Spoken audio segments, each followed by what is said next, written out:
boys and girls. Today we're going to be reading The Snail and the Whale, and it's all about a whale who helped a snail see the world, and then the snail helped him back again. So helping your friends and your friends helping you. So now let's go get it and read it. This is the tale of a tiny snail and a great big grey blue humpback whale. This is the rock as black as soot, and this is the snail with an itchy foot. The sea snail slithered all over the rock and gazed at the sea and the ships in the dock. And as she gazed, she sniffed and sighed. The sea is deep and the world is wide.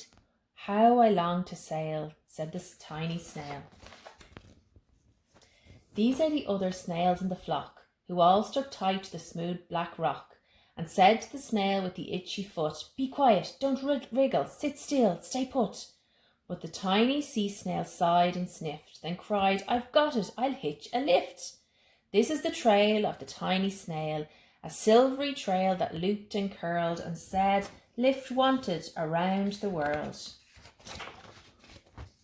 This is the whale who came one night when the tide was high and the stars were bright, a humpback whale immensely long, who sang to the snail a wonderful song of shimmering ice and coral caves and shooting stars and enormous waves. And this is the tale of the humpback whale. He held it out for the starlit sea and said to the snail, "Come sail with me." This is the sea so wild and free that carried the whale and the snail on his tail to towering icebergs and far-off lands with fiery mountains and golden sands.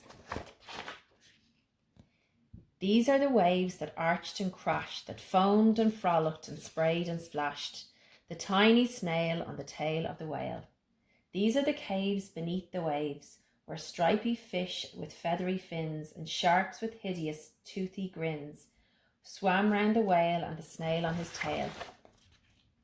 This is the sky so vast and high, sometimes sunny and blue and warm, sometimes filled with a thunderstorm, with zigzag lightning flashing and frightening, the tiny snail on the tail of the whale. And she gazed at the sky, the sea, the land, the waves and the caves and the golden sand. She gazed and gazed, amazed by it all, and she said to the whale, "I feel so small." But then came the day when the whale lost his way. These are the speedboats running a race, zigging and zooming all over the place, upsetting the whale with their ear-splitting roar, making him swim too close to the shore. This is the tide slipping away, and this is the whale lying beached in the bay. "Quick, off the sand, back to sea," cried the snail.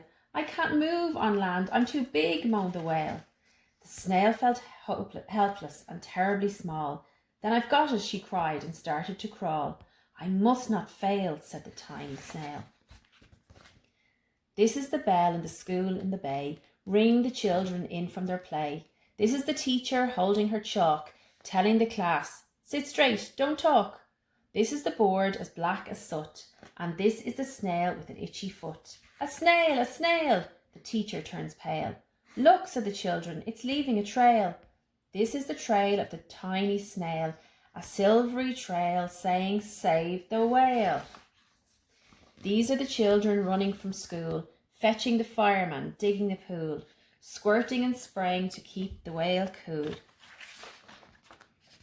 This is the tide coming into the bay, and these are the villagers shouting, "Hooray!" as the whale and the snail travel safely away. Back to the dock and the flock on the rock, who said, "How time's flown, and haven't you grown?" And the whale and the snail told their wonderful tale of shimmering ice and coral caves and shooting stars and enormous waves, and of how the snail, so small and frail, with her looping, curling, silvery trail, saved the life of a humpback whale. Then the humpback whale held out his tail, and on crawled snail after snail after snail.